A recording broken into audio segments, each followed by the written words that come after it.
3 দিন পর্যন্ত তারা শোক পালন করবে। আপনি রাষ্ট্রীয়ভাবে একটা শোক দিবস পালন করলেন, সাংগঠনিকভাবে তারা আর একটা শোক দিবস পালন করলো, জাতীয় শোক দিবস। বিশেষ বিশেষ দিনে সারা দেশের মানুষদেরকে জিম্মি করে শোক দিবস পালন করে নেবে। তাকে ভালোবাসুক আর না বাসুক, তাকে শ্রদ্ধা করুক আর না করুক, তার ভালোবাসা তাদের হৃদয়ে বদ্ধবল থাক আর না থাক, আজকের শোক দিবস ইসলামকে অ্যালাউ করে। 3 দিনের পরে কোনো ব্যক্তির শোক দিবস ইসলাম জাতীয়ভাবে অ্যালাউ করে না।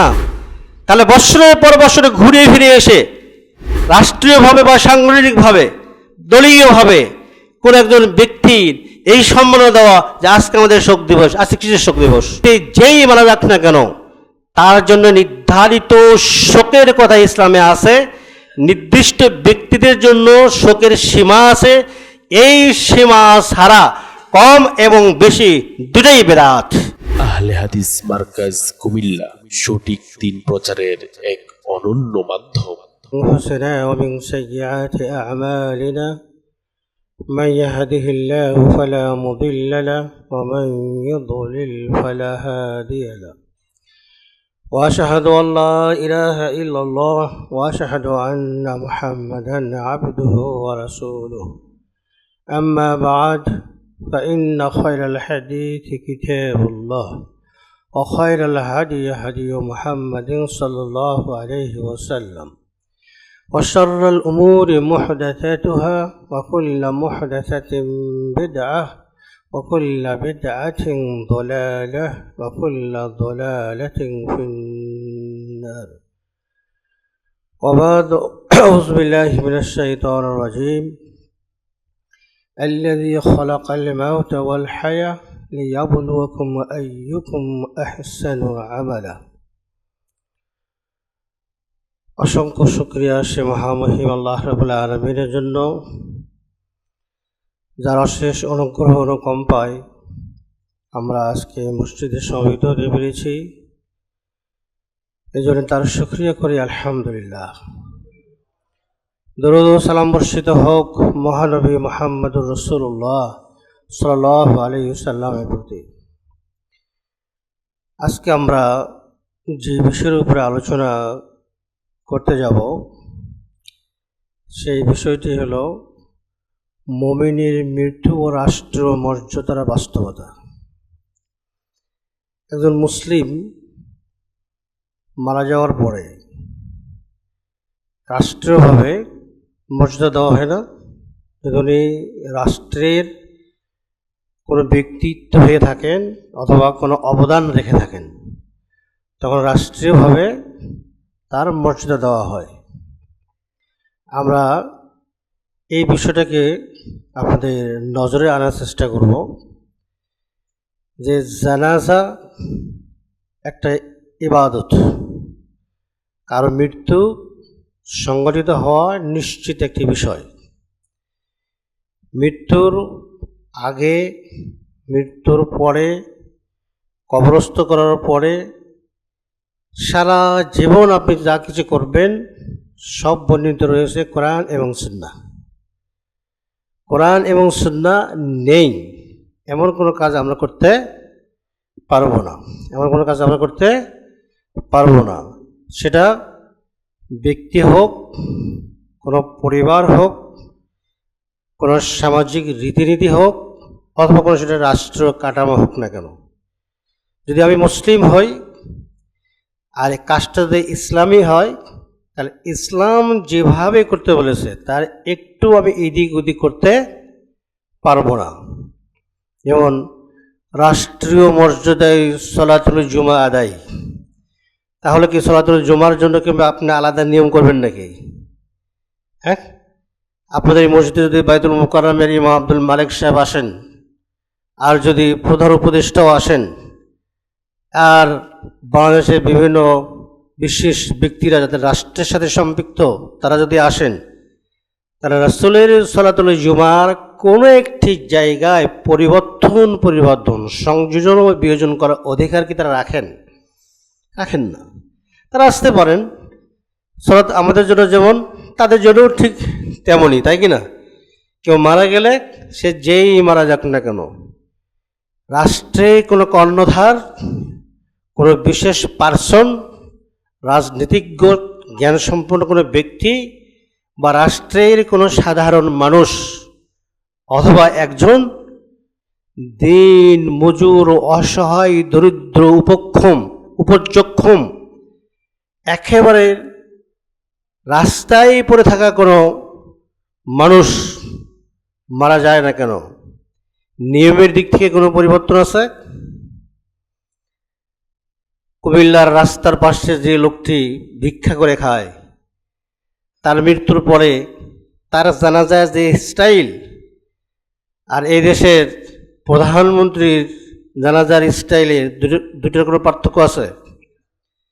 ইসলাম কোনো পার্থক্য করে নাই, কিন্তু আমরা কিন্তু পার্থক্য করতেছি।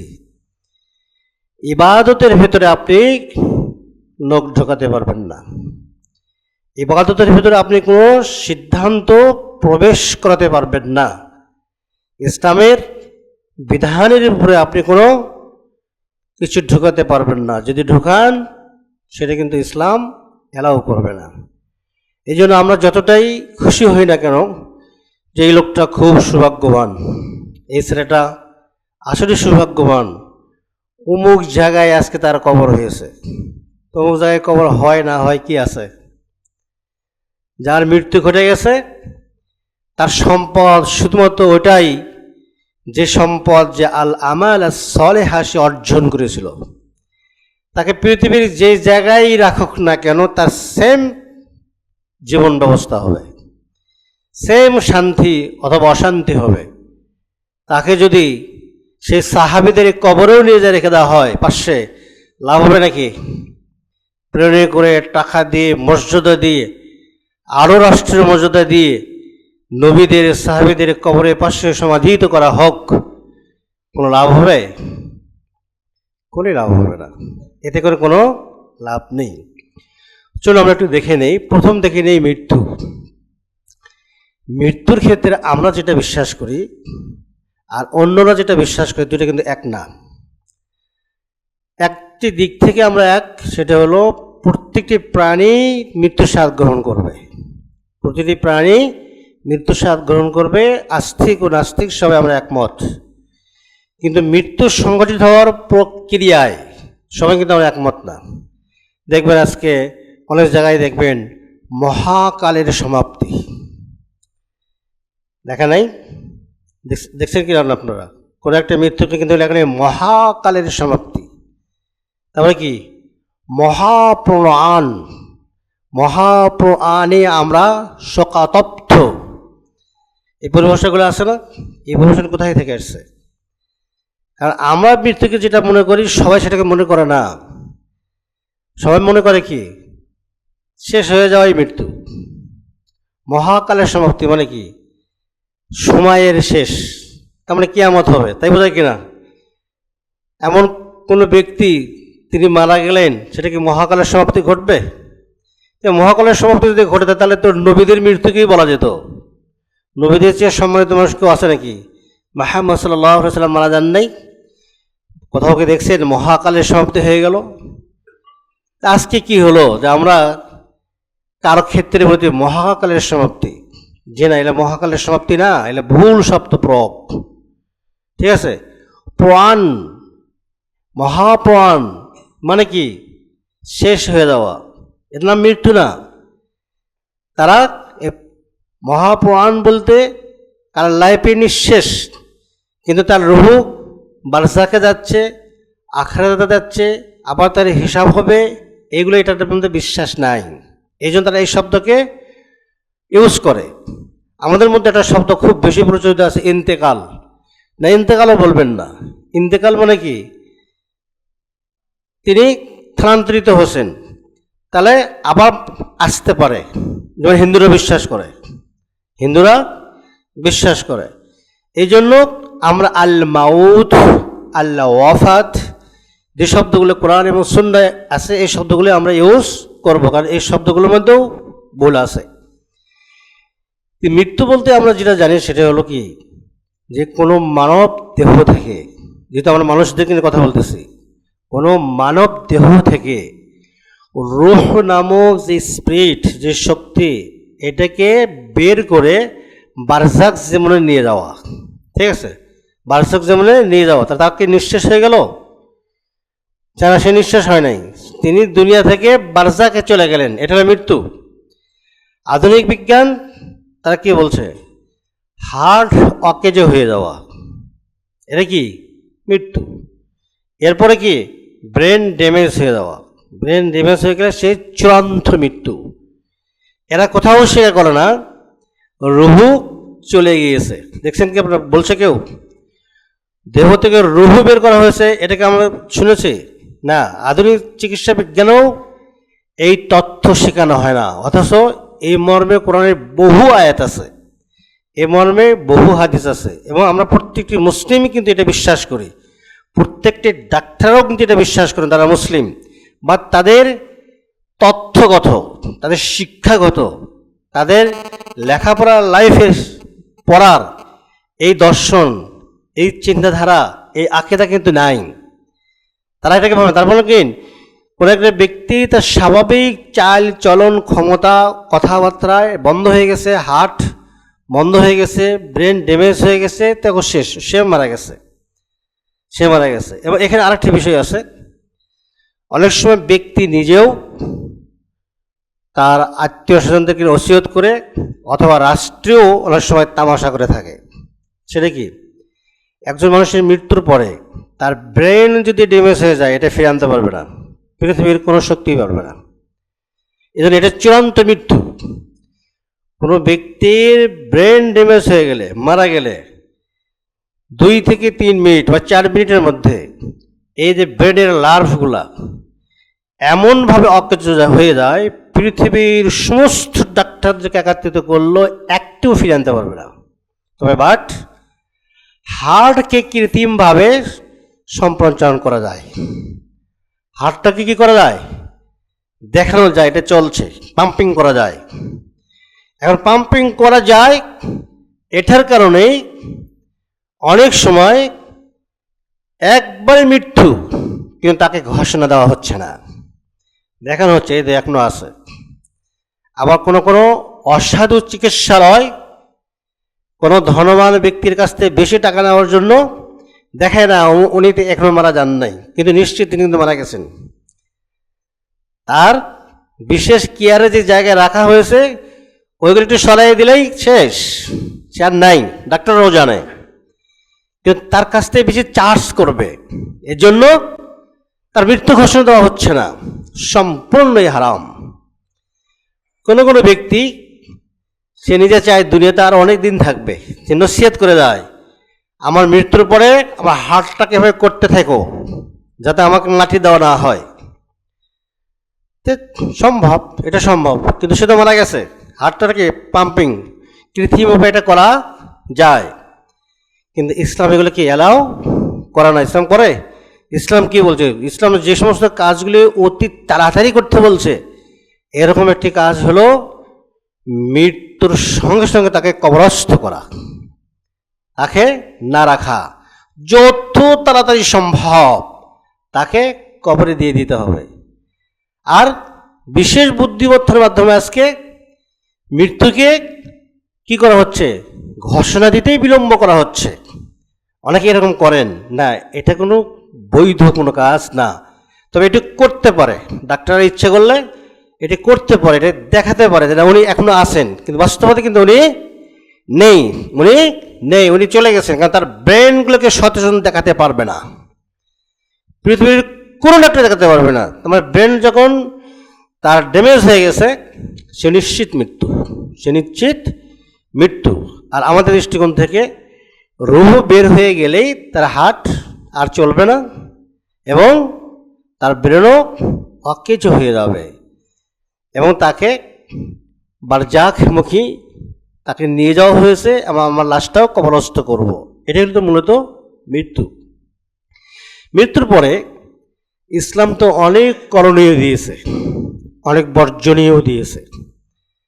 ইসলাম একজন ব্যক্তির মৃত্যুর, বিশেষ করে একজন মুমিনের মৃত্যু এতটাই মর্যাদাপূর্ণ, আল্লাহু আকবার, একজন মুমিনের মৃত্যু এতটাই মর্যাদাপূর্ণ, আল্লাহ যে মর্যাদা দিয়েছে একটা মৃত্যুকে, আল্লাহর রাসূল যে মর্যাদা দিয়েছে, ইসলাম যে মর্যাদা দিয়েছে, পৃথিবীর কোনো রাষ্ট্র, কোনো গোষ্ঠী, কোনো সংস্কৃতি, কোনো রাজনৈতিক পরিমণ্ডল এই মর্যাদা দিতে পারে না, এই মর্যাদা দিতে পারে না। বরং ইসলামের এই মর্যাদার মধ্যেই আমাদের সীমাবদ্ধ থাকাটা উচিত।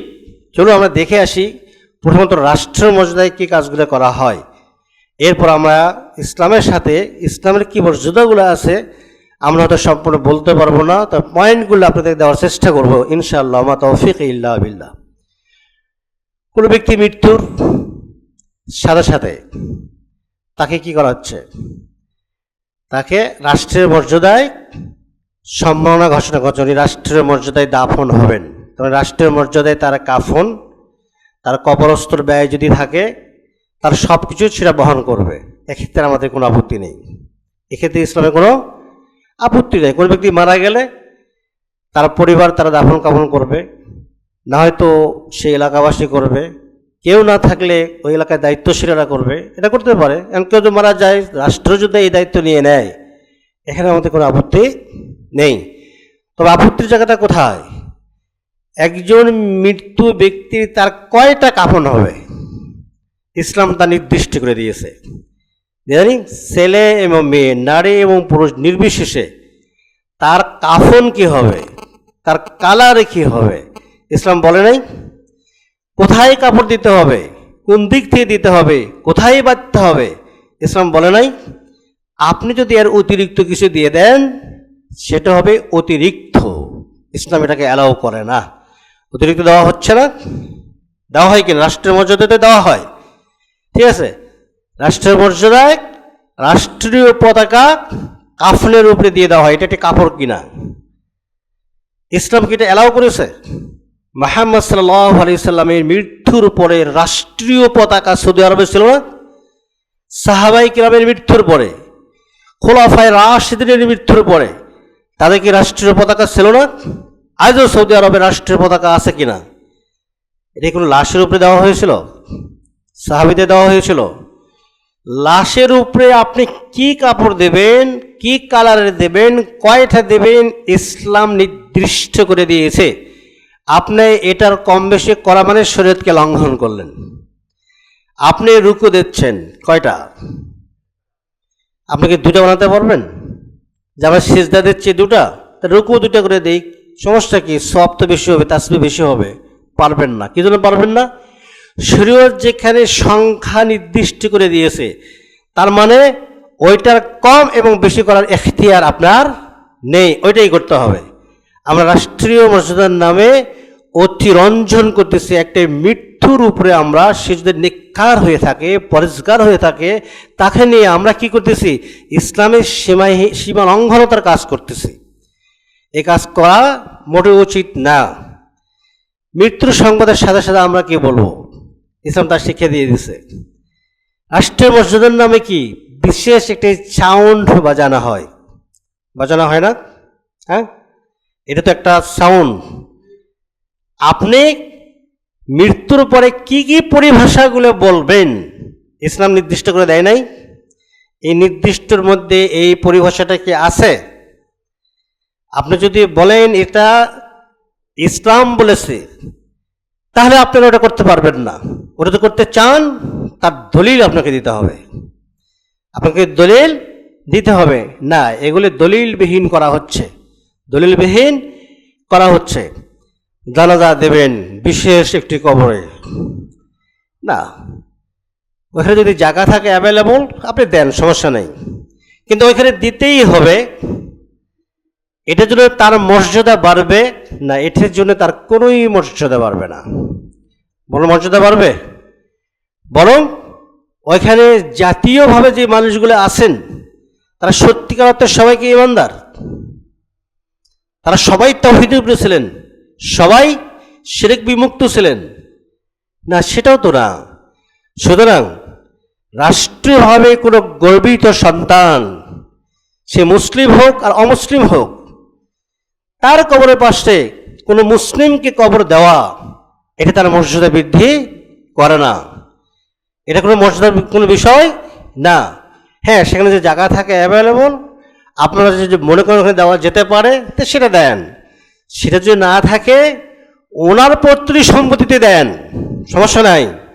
ওনার এলাকাতে দেন, তার বাড়িতে দেন, অথবা যেখানে তার প্রিয়জনরা মনে করে সেখানে দেন। ইসলাম এখানে কোনো বাধ্যবাধকতা দেয় নাই। সুতরাং রাষ্ট্রের নামে এই জায়গায় দিতে হবে, এইরকম করাটা ইসলাম বিরোধিতা। ইসলাম এটাকে অ্যালাউ করে না, ইসলাম এটাকে অনুমোদন করে না। মৃত্যু হয়ে গেছে, তার আমল নামা শেষ, যেখানেই রাখুন না কেন তার উপরে সেম আচরণ হবে যা সে এই পর্যন্ত অর্জন করেছিল। কোনো জায়গায় দেওয়া এবং না দেওয়া এটার উপরে নির্ভর করবে না। মৃত্যুর পরে কি করা হচ্ছে? গার্ড অফ অনার, তাকে বিশেষ রাষ্ট্রের সম্মাননা দেওয়া হচ্ছে না? পুলিশ অথবা কি সেনাবাহিনী অথবা সরকারি প্রশাসনের যে কোনো স্তরের মানুষ তাকে কি বিশেষ এক ধরনের সালাম দিতেছে, দেয় না? মৃত্যুর পর আপনি একজন মানুষকে সালাম দেবেন, সেটা তো কবরস্থ করার পর আসসালামু আলাইকুম আহলাদ দিয়ার শেষ পর্যন্ত, তাই কি না? এখন আপনি কিসের সালাম দেন? এটা তো ইবাদত, তাই কি না? এই ইবাদতের ভেতর তো ইসলাম স্বীকৃত ছাড়া কোনো পরিভাষা আপনি করতে পারবেন না। তাহলে এই যে অনারের নামে বিশেষভাবে অস্ত্রকে তোলা, পা লাফালাফি করা, সম্মান দেখানো, ঠিক আছে, এরপরে বিশেষ সালাম দেওয়া, এগুলো আমরা বলতেছি কি গার্ড অফ অনার, রাষ্ট্রীয়ভাবে তার সম্মাননা দেওয়া। ইসলামে কোথাও কোনো মৃত্যুকে এভাবে সম্মান দেওয়ার কথা আছে? আছে নাকি? কোন নবী কোন রাসূলের মৃত্যুতেও এরকম সম্মাননা দেওয়ার কথা আছে? যে সম্মাননা ইসলাম অনুমোদন করে না, মৃত্যুর পরে যদি আমরা সেটাকে সম্মাননা মনে করি তাহলে এটা সম্মাননা নয়, মৃত্যুর সাথে বেয়াদবি। মৃত্যুর সাথে বেয়াদবি। উনিও তো এটা করতে বলেন নাই, তাহলে আপনি এটা কেন করতেছেন? এটা তো রাষ্ট্রীয় নীতি নির্ধারকেরা যদি করে থাকেন তাহলে চেঞ্জ করুন, পরিহার করুন। কারণ আপনি একজন মুসলিম হিসাবে, একজন মুসলিমের জানাজার সালাতে গিয়েছেন, আপনি একজন মুসলিম হিসাবে একজন মুসলিমকে ইসলামের শরীয়ত মোতাবেক আলা মিল্লাতি রাসূলিল্লাহ, রাসূলের সুন্নাহর উপর তাকে কবরস্থ করতে গেছেন। সুতরাং রাসূলের সুন্নাতের সাথে আপনার সিদ্ধান্ত এক সেকেন্ড থাকতে পারে না। এটা সম্মাননা নয়, এটা রাসূলকে অবমাননা করা, ইসলামকে অবমাননা করা, ইসলামকে কি করা? তুচ্ছ তাচ্ছিল্য করা। এগুলো সম্মাননা ইসলাম অ্যালাউ করে না, এগুলো করা যাবে না। এখানে আপনাদের বুক ফুলে বলেন অমুক ছিলেন আহলে হাদিস, আমরা আহলে হাদিস, এত কোটি আহলে হাদিস। কিসের আহলে হাদিস? যে ইসলামকে মানে না, রাসূলকে মানে না, সুন্নাহকে মানে না, সে আহলে হাদিস নাকি? যদি আহলে হাদিস হয়ে থাকে, এশিয়া মহাদেশের খ্যাতনামা মনীষী ডক্টর আসাদুল্লাহ গালিবকে চেনে না কে? বাংলাদেশের ভাসমান আরবি সাহিত্যের ডিকশনারি ডক্টর আব্দুল্লাহ ফারুক। বাংলাদেশের শিক্ষিত মানুষ মানেই তাকে চেনে। কই ডক্টর আব্দুল ফারুককে দায়িত্ব দেওয়া হলো? ডক্টর মুসলিউদ্দিন অপরিচিত কোনো চেহারা নাকি? আহলে হাদিসের স্বর্ণ সন্তান, চট্টগ্রাম আন্তর্জাতিক বিশ্ববিদ্যালয়ের প্রফেসর, তার সাথে আপনার মশলা মাসালের দ্বিমত থাকতে পারে, কিন্তু আহলে হাদিসে যাবে এগুলো দ্বিমত আছে কি নাকি? আহলে হাদিসে এত বিশ্ব বরণ আন্তর্জাতিক পর্যায় পর্যন্ত আলেম থাকতে আপনি কেন, আপনি যদি মাযহাবী না হয়ে থাকেন, আপনি যদি ওইটা মেনে না থাকেন, তাহলে আপনি কেন ওই জানাতে তাদেরকে দায়িত্ব দেন? তার মানে এগুলো আপনার গর্বের কোনো বিষয় না। আমি বুঝতে পারছি। আল হাদিস মানে কোনো বাবার ঘরের জন্ম হওয়ার নাম না। আল হাদিস মানে কোরআন এবং সুন্নাহকে মানার নাম। যে কোরআন এবং সুন্নাহকে মানে না সে কিসের আল হাদিস? কিন্তু আল হাদিসের জন্য দুর্ভাগ্য, এত গোড়াপন্থী কিছু আহলে হাদিস আছে, এত গোড়াপন্থী কিছু সংগঠনের কর্মী আছে, তারা আহলে হাদিসে যে লোকটা নামাজও পড়ে না, যে ব্যক্তি কোনো কিছুই করে না, আহলে হাদিসে ঘরে জন্মলাভ করছে, সমাজে তার একটা খ্যাতি সুখ্যাতি আছে, ওকে খুব গর্ব, ও আহলে হাদিস। পক্ষান্তরে যে মানুষটি আহলে হাদিসের ঘরে জন্ম লাভ করে নাই, স্বীয় মেধায় লেখাপড়া করে এবং কি মদিনা ইউনিভার্সিটির মতো জায়গা থেকে উচ্চ ডিগ্রি নিয়ে বাংলাদেশে এসে যখন সালাফি দাওয়াত দেয়, তার সাথে কোনো কোনো মাসালায় দ্বিমত থাকতেও পারে, কিন্তু সে যখন 98% সালাফ এবং আহলে হাদিসের মাসআলা এ সমাজে দেয়, তখন কোনো মাসালায় আপনার সাথে দ্বিমত থাকতে আপনি কি বলেন, ও তো আহলে হাদিসে না। আহলে হাদিস কোনো বাপার সম্পদ নাকি? আপনি ইচ্ছে হলে কাউকে আহলে হাদিস আর বলবেন না? এত বড় স্কলার, যাকে এই দেশে যাদেরকে এই দেশের কোনো ইসলামী রাষ্ট্র পরিচালনার জন্য বিশ্বের একটা দল পাঠিয়ে দিয়েছিল, তারা ইসলামকে রিসার্চ করে দেখেছে যে না, বলে ঠিক না। তারা গর্বের সাথে বলেছে না, এটা ইসলাম, এটা ইসলাম।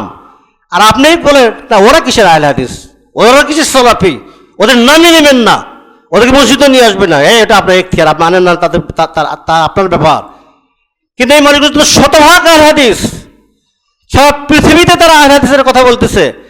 আর যে মানুষগুলো আহলে হাদিসের ঘরের কাছেও নাই, জন্মেছিল আহলে হাদিসের ভিড়ছে, হয়তো আমরা তার বাবাদেরকে দাদাদেরকে চিনি, আহলে হাদিসের গ্রামে পরিবারে তাদের এখনো কবর আছে, কিন্তু আজকে যাদের দেখতেছি তাদের কি আছে?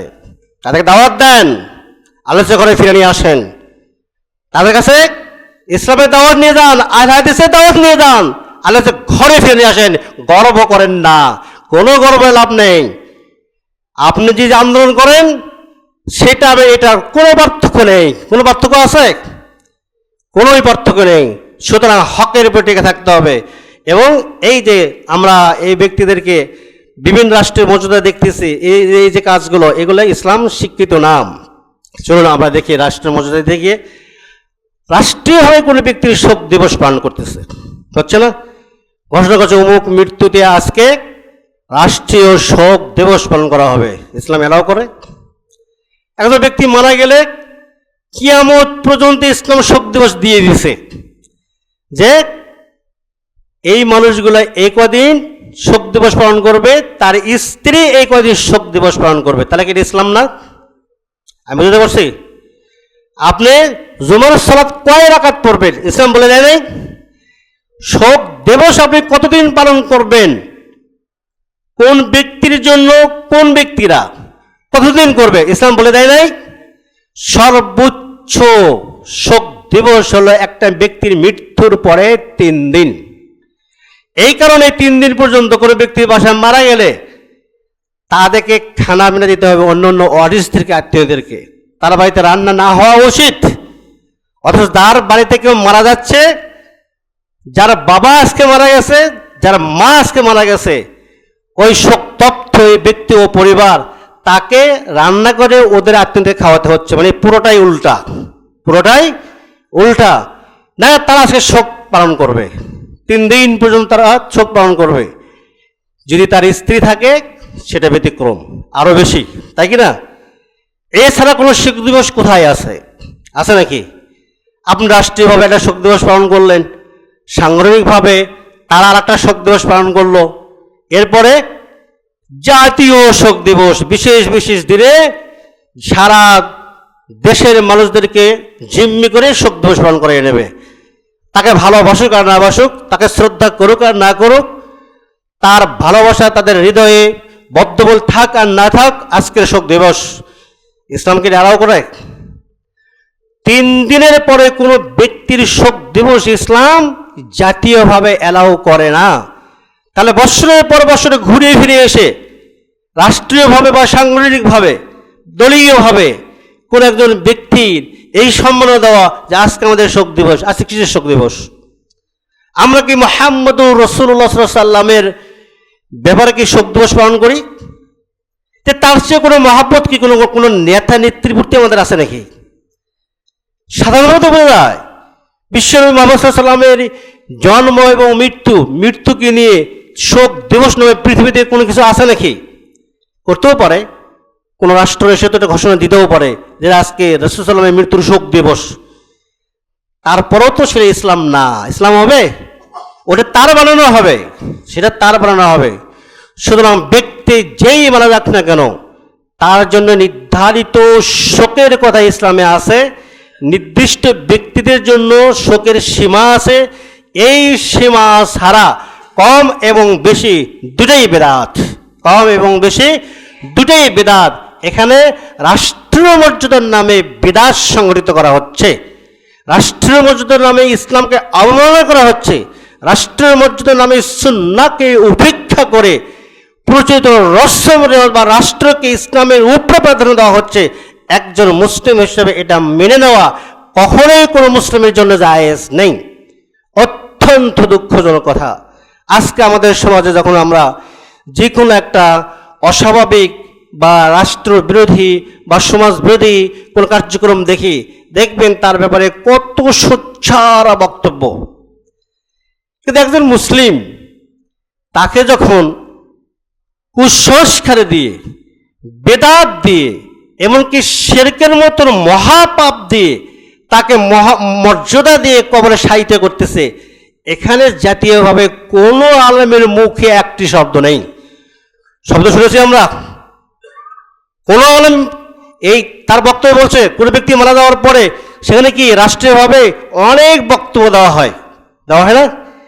1 মিনিটে কারো বক্তব্য শুনছেন? আমি বলতেছি এনাকে এইভাবে সম্মাননা দেওয়া ইসলাম স্বীকৃত না, আপনারা পরিহার করুন। আছে নাকি আমাদের সামনে?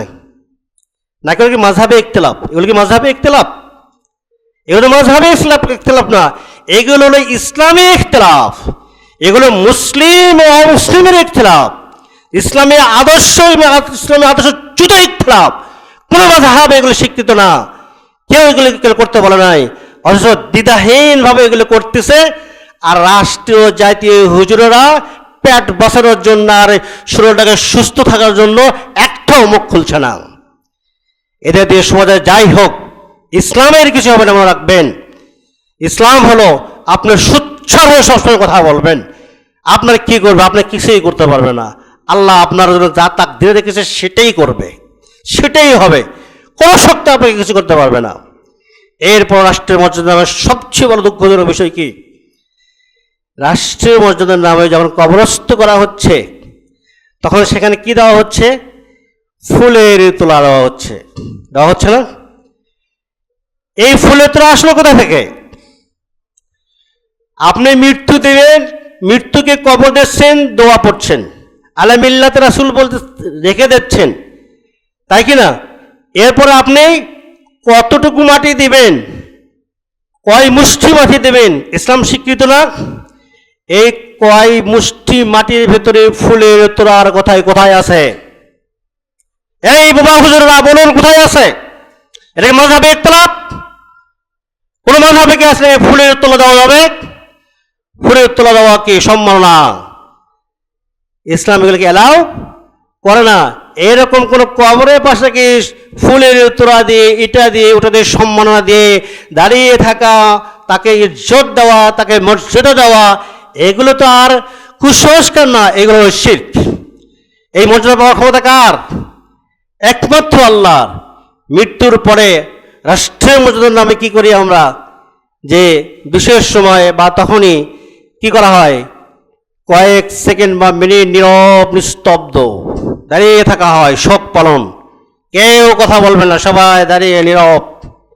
ইসলাম এলাও? ইসলামের কথা আসছে? ইসলাম সম্মান দেওয়ার জন্য কত দোয়া দিছে। এই মানুষটা মারা গেলে আপনি এটা বলেন, এটা বলেন, এটা বলেন, তার মাগফিরাত চান, তার ক্ষমা চান, তার জন্য বলেন, তার পরিবারের জন্য বলেন। আপনি নীরব নিস্তব্ধ থাকে মৃত্যুকে এটা সম্মাননা দিচ্ছেন, কোথায় পেয়েছেন আপনি? যদি বলেন আপনি সালাতুল জানাজা চলবে রাষ্ট্রীয় নিয়ম অনুযায়ী, তাহলে তো আমার কোনো কথা নাই। রাষ্ট্র তো অনেক কিছুই করতেছে, সেখানে তো আমার কোনো বক্তব্য নাই। যদি বলেন সালাতুল জানাজা ইসলাম অনুযায়ী হবে, তাহলে এই নীরবতা, এই সম্মাননার নামে কুফরি, এই সিস্টেম আপনি ইসলামে নিয়ে আসেন কিভাবে? কোন মুসলিমের মৃত্যুতে সে যেই হোক না কেন, যত সম্মানী ব্যক্তি হোক না কেন, এরকম করার সিস্টেম ইসলামে না। এই কুফরিদের কাছে আছে, তাদের কাছে আছে, তারা এটা করে। আমাদের নবী মুহাম্মদ রাসূলুল্লাহ সাল্লাল্লাহু আলাইহি ওয়াসাল্লামের মৃত্যুর পরে সাহাবাগণ এরকম নীরব নিস্তব্ধ থাকে, শ্রদ্ধা জানাচ্ছেন নাকি? কেউ দেখাতে পারবে? কেউ তো দেখাতে পারবে না। অথচ ইসলামে নিয়ে আসা হচ্ছে। এগুলা ইসলাম কখনোই স্বীকৃত না। এগুলো মর্যাদার নামে অপমাননা করা হচ্ছে এবং কোনোটা কুসংস্কার, কোনোটা বেদাত এবং কোনোটা শিরক। এরপরও শেষ না, মৃত্যু দেওয়ার পরে বিভিন্ন সময়ে গিয়ে ওই কবরে গিয়ে কি করা হচ্ছে, তাকে ফুলের তোলা দিয়ে সম্মান দেওয়া হচ্ছে, তাই না?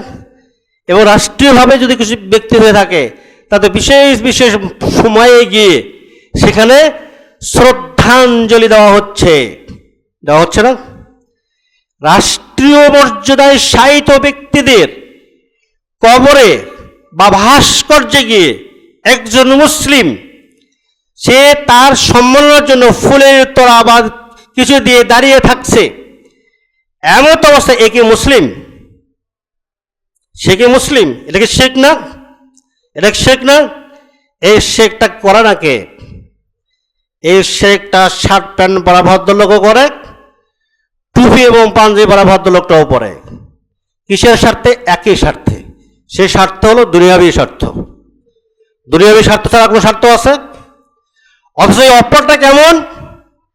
অফারটা এইরকম যে আপনি সলাতে এসেছেন, ওযু করছেন, আপনি ওযুর নষ্টের কোনো কারণ এসে গেছে, আর ওযু থাকবে?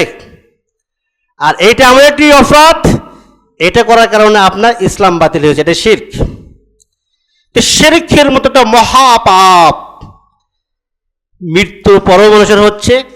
মৃত্যুর পরেও বৎসরে পর্যায়ক্রমে ঘুরে ঘুরে নির্দিষ্ট দিনে গিয়ে এদেশের সর্বস্তরের অধিকাংশ মানুষেরাই এই শিরকটা করতেছে না? করতেছে কিনা?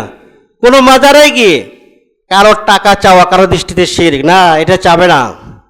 কোনো মাজারে গিয়ে কেউ কারো সন্তান চাওয়া না, বলছে না, এটা করা যাবে না। কিন্তু কোনো মৃত্যুর ভাস্কর্যে গিয়ে, কবরে গিয়ে শ্রদ্ধাঞ্জলি দেওয়া, ফুল দেওয়া, সেখানে দাঁড়িয়ে থাকা, নীরবতা অবলম্বন করা, এগুলো কি শিরক না? পৃথিবীর কোন আলেমকে বলছেন এগুলো শিরক না? এগুলো তো শিরক। তাহলে এই শিরক আপনি কেন করতে যান? আর শিরক 10টা করা লাগে নাকি? ওযু ভঙ্গের কারণ কি 10টা আসলে আপনার ওযু নষ্ট হবে? রোজা ভঙ্গের কারণ আপনি 10টা করলে কি আপনার রোজা নষ্ট হবে? না, যে কোনো একটা করলে আপনার নষ্ট হয়ে যাবে। শিরক 10টা লাগে না, যে কোনো একটা করলেই ইসলাম বাতিল হয়ে যায়। সুতরাং আমি আপনাদেরকে বোঝানোর জন্য বলছি, আমার উপর রাগ করে কোনো লাভ নেই। যদি আপনার ইলমের ক্ষমতা থাকে যে আমি ভুল বলেছি, আমাকে ডাকেন, আমি আসবো, কোনো সমস্যা নাই। বাংলার যে কোনো প্রান্তে হোক, কোনো আপত্তি নাই। এগুলো ইসলাম বিরোধিতা আমি প্রমাণ করে দিয়ে ছাড়বো ইনশাআল্লাহ। আর যদি আমি সত্য কথা বলে থাকি, রাষ্ট্রকে বলবো এই কুসংস্কারগুলোকে বর্জন করার জন্য। রাষ্ট্র সংস্কারের ক্ষেত্রে এগুলো সংস্কার করুন। একজন মুসলিমের জানাজার নামে এই কুসংস্কার, এই বেদাত, এই শিরকি কার্যকলাপ, এই মুশরিকদের কার্যকলাপ, মুসলমানদের জানাজার নামে এগুলো আপনারা পরিত্যাগ করুন, এগুলো করা বন্ধ করুন। এগুলো ভালো না। বরং ইসলাম একজন ব্যক্তির মৃত্যুতে অনেক মর্যাদা দিয়েছে। আমি বলতে পারবো না, শুধু পয়েন্টগুলো বলি। একজন মুমিন যদি হয়, তার মৃত্যু কত সম্মাননা। আল্লাহ জান্নাত থেকে জান্নাতে কাফন দিয়ে ফেরেশতা পাঠিয়ে দেয় এবং তার রূহকে জান্নাতের কাফনে বিসর্জন করা হয়। সম্মান না? মালাকুল মউতের সম্মাননা দেয়, হে পবিত্র আত্মা, আল্লাহ তোমাকে ক্ষমা করে দিয়েছে। সম্মাননা না? একদল ফেরেশতা আল্লাহর মৃত্যুকে পাঠিয়ে দেন যে ওর তো মৃত্যুর কষ্ট হবে, যাও, যে সান্ত্বনা দেয়। কি সান্ত্বনা দেয়? ইন্নাল্লাযীনা ক্বালু রাব্বুনাল্লাহ সুম্মা ইসতাকামু তাতানাজ্জালু আলাইহিমুল মালায়েকা আল্লা তাখাফু ওয়া লা তাহজানু ওয়া আবশিরু বিল জান্নাহ। আল কোরআন।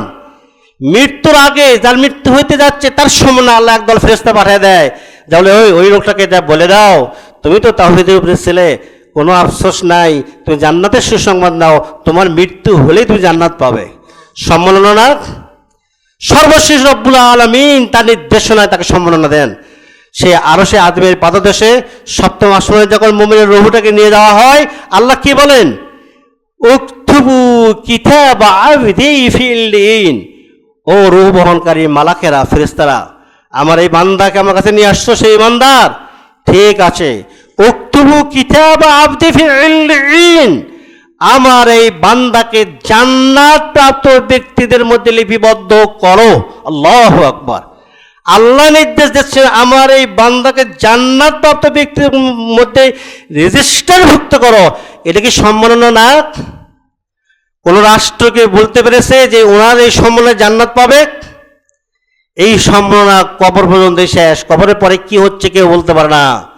আল্লাহ সম্মাননা দিয়ে দিচ্ছেন, তুমি মুমিন, তুমি ইমানদার, তুমি তাওহীদের উপরে ছিলে, এই মালাকেরা যাও তাকে ইল্লিনের ভিতরে নাম লেখো যে আব্দুল্লাহ, বাড়ি অমুক, অমুক রাষ্ট্রের অমুক ছিল, সে একজন জান্নাতি ব্যক্তি। আল্লাহ সার্টিফিকেট দিয়ে দিচ্ছেন। সান্ত্বনা। এবার কত জায়গায় সান্ত্বনা? আপনারা সান্ত্বনা দিতে চান, ইসলামের মাধ্যমে দেন, আমি বলতে পারবো না, শুধু একটা বলে শেষ করছি।